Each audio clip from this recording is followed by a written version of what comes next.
à partir du 31 janvier de cette année, le Royaume-Uni va sortir de l'Union européenne, ce qui veut dire qu'ils vont devoir revoir leur stratégie de coopération avec l'ensemble des pays africains, avec même le monde dans son ensemble. Aujourd'hui, toutes leurs relations sont guidées par les traités qui ont été signés avec l'Union européenne. Donc sortant de là, cela veut dire qu'ils vont devoir ouvrir leurs horizons et regarder un petit peu plus en direction des différents pays. Ce qui veut dire une opportunité aussi pour la Côte d'Ivoire, de voir comment est-ce que nous pouvons améliorer nos relations avec le Royaume-Uni dans plusieurs secteurs. Aujourd'hui, ils interviennent beaucoup dans le secteur des mines, donc avec beaucoup d'entreprises qui sont en Côte d'Ivoire.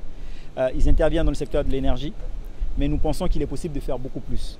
Le président a abordé la question de la transformation locale des matières premières, notamment dans le cacao. Donc il y a tous ces éléments qui vont faire l'objet de discussions au cours des mois à venir.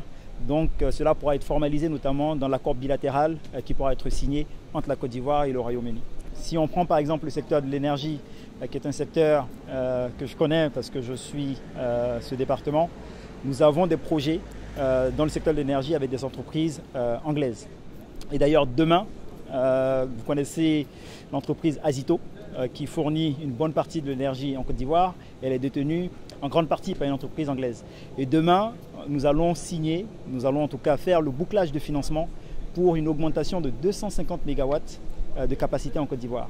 Ce qui va bien entendu bénéficier au secteur électrique ivoirien, bénéficier aux populations ivoiriennes.